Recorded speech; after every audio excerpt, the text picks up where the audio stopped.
Have you ever thought, നമ്മളെല്ലാവരും ചിന്തിച്ചിട്ടുണ്ടായിരിക്കും എന്നാണ് എൻ്റെ ഒരു വിചാരം. അതായത് ആ പ്രശ്നം എൻ്റെ ലൈഫിൽ വന്നിരുന്നെങ്കിൽ, അല്ലെങ്കിൽ ഞാൻ അങ്ങനെ ഒരു സംഭവത്തിൽ കൂടെ പോയിരുന്നെങ്കിൽ ചിലപ്പോൾ ഞാനന്ന് ഇവിടെ നിൽക്കില്ലായിരുന്നു എന്ന് വിചാരിക്കുന്ന കുറേ സിറ്റുവേഷൻ നമ്മുടെ ലൈഫിൽ വന്നിട്ടുണ്ട് അല്ലേ.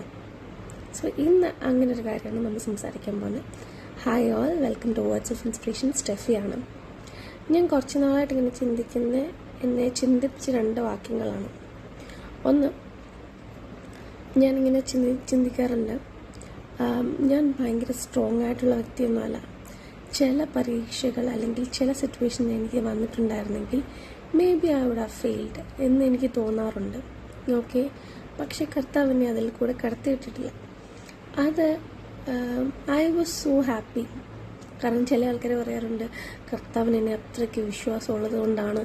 അങ്ങനെയാകാം, കർത്താവിന് വിശ്വാസമുള്ളത് കൊണ്ടാണ് നമ്മളെ ആ പരീക്ഷയിൽ കൂടെ നമ്മൾ കടന്നു പോകുന്നത്. കർത്താവിനറിയാം അല്ലേ. എന്നാൽ ചില സിറ്റുവേഷൻ ഉണ്ട്, ലൈക്ക് മീ, എൻ്റെ പേഴ്സണൽ എക്സ്പീരിയൻസ് ആണ് ഇത് പറയുന്നത്. ഓക്കെ, അതിൽ എനിക്ക് തോന്നിയ 2 കാര്യങ്ങൾ ഞാൻ പറയാം.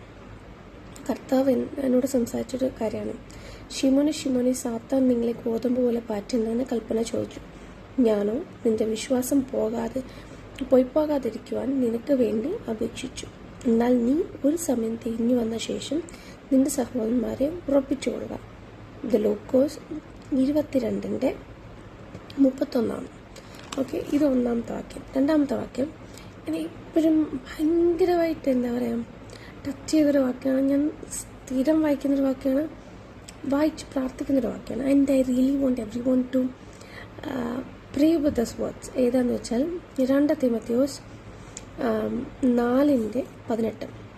കർത്താവ് എന്നെ സകല ദുഷ്പ്രവൃത്തിയിൽ നിന്നും വിടുവിച്ച് തൻ്റെ സ്വർഗരാജ്യത്തിനായി രക്ഷിക്കും. അവൻ എന്നേക്കും മഹത്വമേ. When I pray with this, saying that God will rescue me from every evil deed. Because ഇത് അന്ത്യകാലമാണ്.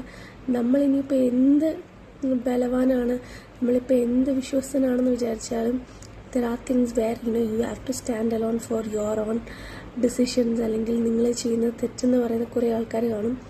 അല്ലെങ്കിൽ ഒറ്റയ്ക്കൊരു നിങ്ങൾ എടുത്ത ഡെസിഷനെ ഫേസ് ചെയ്യേണ്ട സമയങ്ങൾ വരും. there are so many things which you are going to face. So അതൊക്കെ ഫേസ് ചെയ്യാനുള്ളൊരു കൃപ ചോദിക്കുന്നതിൻ്റെ കൂടെ തന്നെ ഇതും പറഞ്ഞ് പ്രാർത്ഥിക്കുക, കർത്താവിൻ്റെ സകല ദോഷപ്രവൃത്തിയിൽ നിന്നും വിടുവിച്ച് തൻ്റെ സ്വർഗരാജ്യത്തിനായി രക്ഷിക്കും. At the end of the day അതാണ് നമ്മുടെ എല്ലാവരുടെയും എയിം അല്ലേ. നല്ല ദാസി എന്നുള്ള വിളി കേൾക്കുക. Till then, bye bye. God bless you all.